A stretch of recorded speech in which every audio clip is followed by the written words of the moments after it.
Yo, what's up? It's your boy Nimbus nga pala at muling nagbabalik para sa reaction video. Ay, nandito tayo ngayon mga kapatid, mga kamonay, para sa isang request na pinamagatang Kung Alam Mo Lang by JC featuring Ken.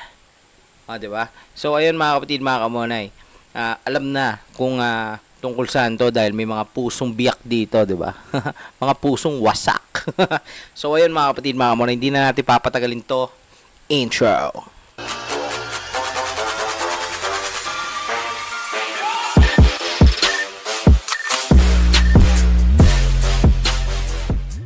Okay mga kapatid, mga kamonay, welcome back at nandito na tayo ngayon para pakinggan ang kantang Kung Alam Mo Lang, JC featuring Ken, rap version. Okay, so ito na mga kapatid, mga kamonay, let's go, umpisa na ito.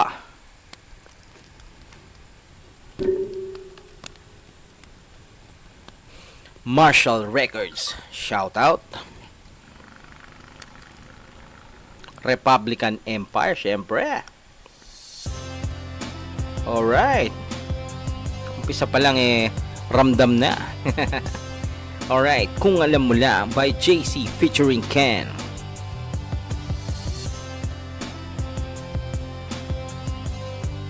Yan, sa mga nakakaalam nung kanta na to, ito ay isang rap version nito, no? So ayun, pag nakapakinggan nyo na yung original nito, talagang masakit na.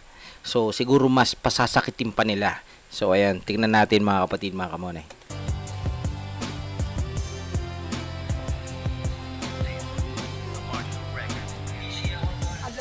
Mahal kita, binigay ko ang lahat sa'yo. Di ko kayang mawala ka dito. Sa piling ko, hanap-hanap kita. Ngayon paano na ba? Pagsimula nang wala ka dito sa akin. Okay, ayun. Sa umpisa pa lang, no, nagtatanong na, no? At nagsasabi na, alam mo ba na mahal kita? At binigay ko ang lahat sa'yo, no? Yun, pero paano nga ba ako magsisimula ngayong wala ka na dito? Actually, ganyan naman ang kadalasan na nagiging senaryo ng mga naghihiwalay, no?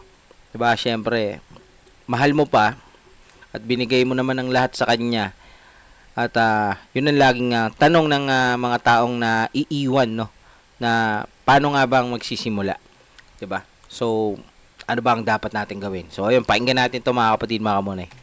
Sinta, ngayon puro sakit na lang ang aking nadarama. Tanong ko lang naman sa'yo, mahal mo pa ba sinta? Dahil sa puso't isip ko, larawan mo pinipinta. Makinig ka sana dito sa sinulat kong kanta. Yan, kumbaga dito makikita natin dito mga kapatid, mga kamonay, na ito ay parang dedicated, no?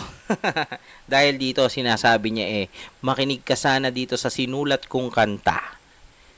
So ibig sabihin, itong awiting ito ay isinulat ng isang rapper na nasaktan. 'Di ba? Nagmahal na saktan, nakabuo ng kanta, 'di ba? So ayun, ito ang sabi niya rito, ngayon puro sakit na lang ang aking nadarama. Tanong ko lang naman sa iyo, mahal mo pa ba sinta? 'Di ba? Kumbaga dito sa part na to nagaano pa siya nagbabakasakali pa siya na may chance pa, 'di ba? Na baka mahal mo pa, 'di ba? Parang ganoon sinasabi niya rito. Dahil sa puso't isip ko, larawan mo pinipinta. Makinig ka sana dito sa sinulat kong kanta. Kumbaga sa puso niya at sa isip niya, lagi pa rin siyang nandoon, no? Kumbaga nandun pa rin ang alaala. Yun ang lagi niyang nasa isip at puso. 'Di ba? 'Yun. So sinasabi niya rito na sana dun sa babae na yun mapakinggan niya sana ang awiting ito. Okay mga kapatid, mga kamonay, tuloy tayo, let's go.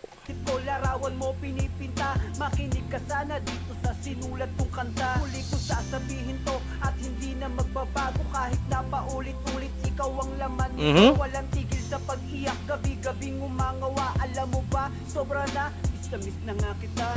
Uy, may pagkahambog yun miss na miss ka na. Yung mga ganun Okay, sabi niya rito, no, walang tigil sa pag-iyak, gabi-gabing umangawa. Grabe yun. Kumbaga parang meron siyang mga lonely nights, di ba? Mga gabing kay lungkot. Yun na yan, di ba? Tapos sinasabi niya rito na, alam mo ba, sobrang na miss na kita. Maganda ang pagkakadetalye ng mga kanyang sinulat, no. Kumbaga parang ang dating kasi ng ng sulat niya rito is parang kinakausap ka niya, 'di ba?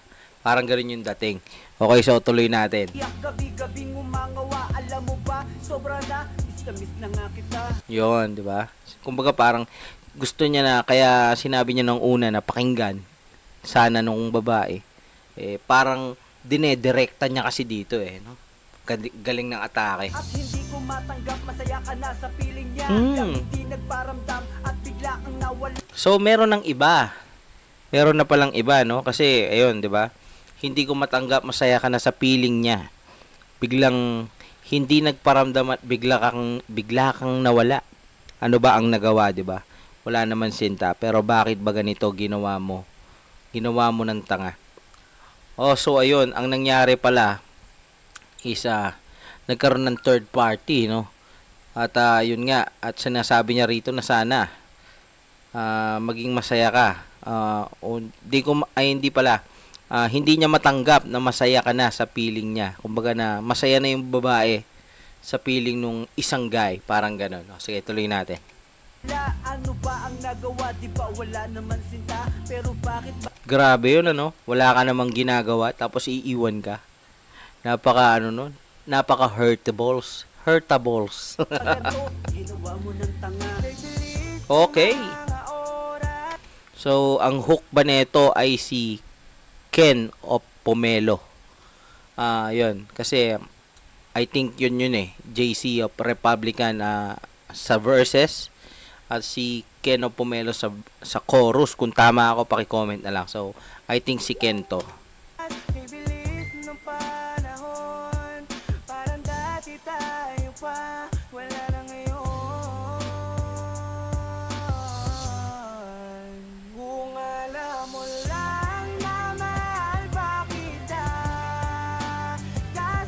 Damn! Ang ganda ng boses, no? At ang galing ng atake ng nag-hook dito. Suabe.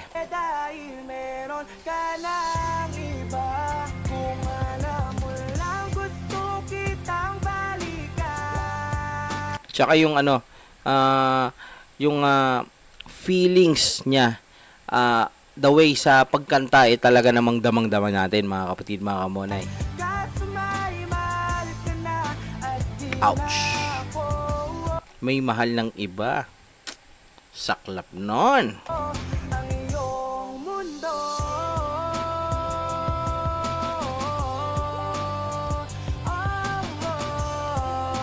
Ouch, 'di ba? Yung tipo na mahal mo pa siya pero hindi na sa mundo mo umiikot yung yung pag-ibig niya, no.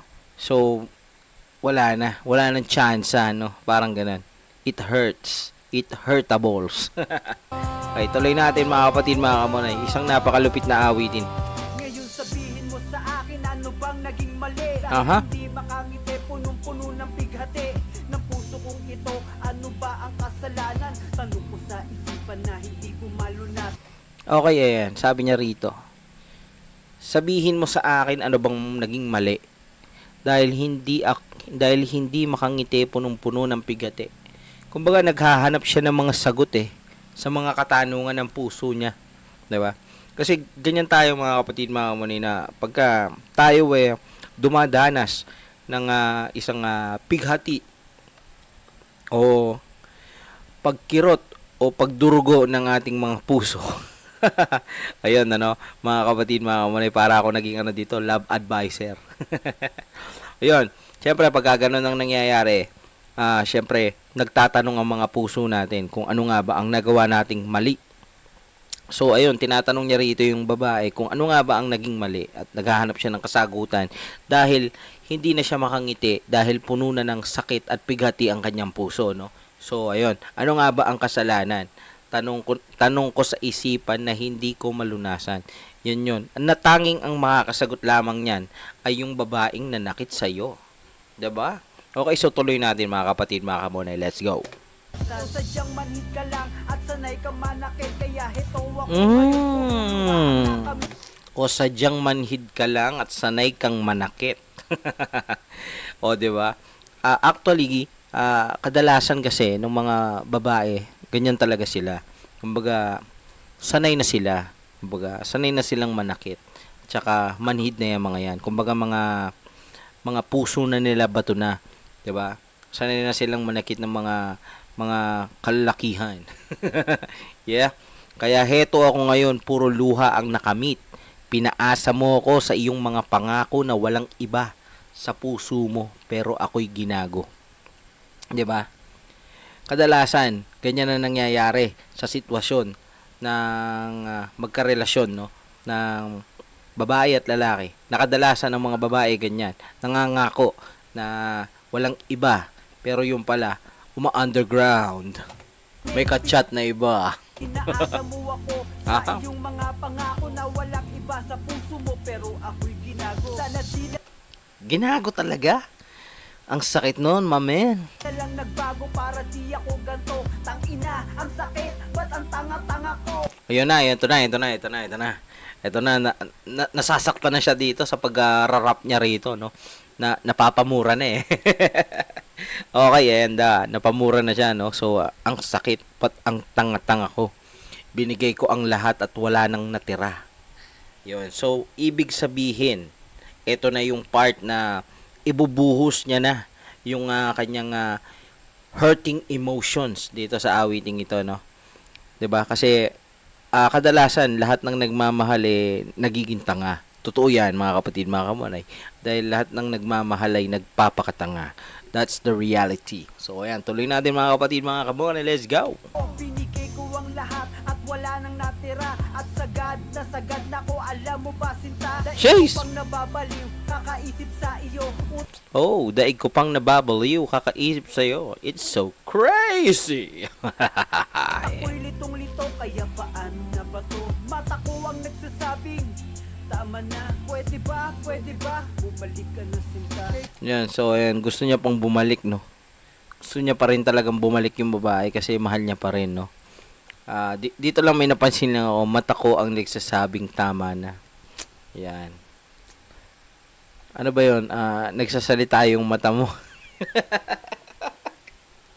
Ayan na. Joke lang yun, mga kapatid, mga kamonay. Kumbaga, ang mga luha sa kanyang mga mata na ang nagsasabi na tama na. 'Di ba? Kasi masyado na. Parang ganun. Okay, let's go. Nagsasabing, tama na, pwede ba, bumalik ka na sinta. Bibilis ng mga oras, Aha. bibilis ng panahon. Ang ganda ng hook talaga. Ang ganda ng boses. Panalo. Parang dati tayo pa, wala na ngayon. Tignan mo yung yung puso gumagano'n eh.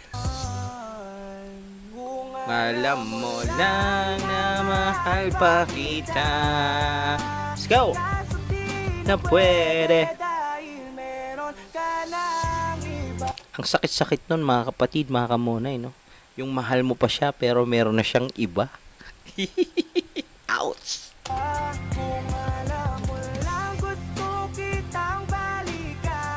At yun. Mas masakit dahil gusto mong balikan pero hindi na pwede.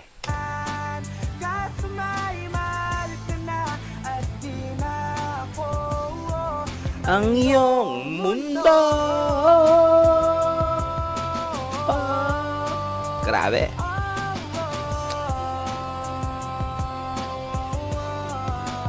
Nice. Ang ganda ng atake ng boses nito, no? So, shout out dun sa nag-hook nito. Thumbs up dito. Napaka-solid. Galing. Pinaasa at umasa lang pala ako sa'yo dahil hindi mo natamo pagmamahal kong binuo. Pinaasa at umasa lang pala ako sa'yo. Dahil di mo natamo pagmamahal kong binuo. Ayoko sanang manumbat kasi sobrang mahal kita. Kaya sabihin mo sa akin ano ba ang nagawa. Yan, so hanggang ngayon nagtatanong pa rin siya, no? Kung ano nga ba yung nagawa niyang kasalanan, 'di ba? Dahil sa pinaasa lang siya, no? Na hindi niya nararamdaman yung pagmamahal na binuo niya. Kumbaga hindi naramdaman ng babae, no? 'Yon, na sobrang mahal niya. Na sobrang mahal siya nito. Okay, game. Ayoko sanang manumbat kasi sobrang mahal kita. Kaya sabihin mo sa akin, ano ba ang nagawa? Diba wala naman sa kayo ng totoo. Kaya bakit sinaktan ang puso kong ito? Nangungulila ng lubos sa iyong Nararamdaman ko na ano to na parang true istorya tayo ito nung nagrarap no? Kasi parang may hinagpis yung bawat buga o bawat bitaw niya, di ba? mamahal. Tinatanong sa may kapal hanggang kailan magtatagal. Pakiramdaman nyo mga kapatid, mga kamonay, di ba? Magdama ko ang sakit, hinagpisat ang kirot. Di ko maitago ang lungkot na bumabalot. Bakit ba? Sinayang ang pag-ibig ko, alam mo ba? Nako po, yan na po, sinayang na. Ikaw ang miss ng buhay ko, pero wala ka na ngayon. Ano pa ang magagawa ko? Wala na ang kinang dito sa aking puso. Kung babalik ka pa, andito lang naman ako. Asahan mo na di ako mawawala sa tabi mo. Kung may babalik. Okay, so ito na yung yung bridge part. Ito na yung inaabangan ko kay Ken. So ayun, tingnan natin yung pasok, no. Sa tabi mo. Ayun, at saka yung huling mensahe niya rito. Kaya kung babalik ka pa, andito lang naman ako. Asahan mong di ako mawawala sa tabi mo. At sinabi niya yon in a malungkot na flow, 'di ba? Kung mapapansin niyo, 'di ba? So, ito yung type ng rapper na yung sinusulat niya, dinadaan niya rin doon sa style ng pagkaka-flow niya. Kung malungkot yung sasabihin lulungkotan din niya yung flow. Which is maganda yon para mas ramdaman nung nakikinig nung awitin yung mensahe ng kanta. Okay, so ayan, tuloy natin to. Ito na yung bridge part, no? Kung may babalik ko lamang ang oras na nasayang na Kahapon. Okay. Galing.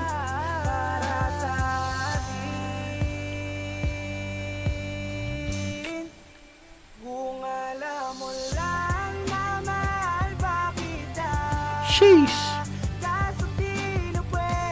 Dahil meron ka ng iba.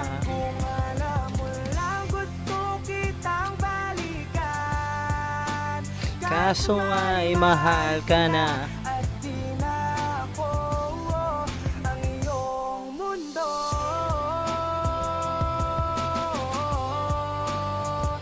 Wow, wow.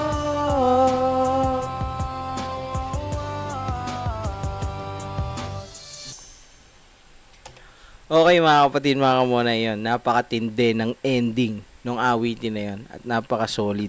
Ayun. All the way, nung pinahinggan ko yung kanta, mula una hanggang dulo, talagang ramdam ang emotions, no? Nung gumawa ng kanta. At syempre, yung pagkakakanta ng hook talaga namang daling-dali din, no? Solid din. Panalo. Okay, ayan. Gaya na sabi ko, madalang lang din talaga yung gumagawa na artist na talagang it came from the heart. Yan. Okay, so ayun, naramdaman ko dito sa kanta na to na it came from the heart, no? Na talagang sigaw ng puso nung rapper na gumawa na ito yung awiting ito. Yun, kung di ako nagkakamali, malamang true story to. Yun, so ayun, props doon sa mga komanta kay JC at kay Ken. Ayan, mahusay yung pagkagawa at shoutout din sa gumawa ng beat. Bangis si Paring Hibo, ayan, solid din, solid yung beat. And all in one yung kanta ay lumabas na maganda, panalo. Okay mga kapatid, mga mona, ayan, syempre kung nagustuhan nyo tong kanta na to, syempre ayan, search nyo lang. Kung alam mo lang, rap version by JC Republican featuring Ken of Pomelo, Marshall Music. Ayan, so ayan. Sound tripin nyo to kung nalulungkot kayo, tamang sad boy kayo, sad girl. Ayan, bagay na bagay sa inyo to. Okay, hanggang dito na lang mga kapatid, mga kamona. Hanggang sa muli. Huwag niyong kalimutan mag-subscribe sa aking YouTube channel. Bye-bye!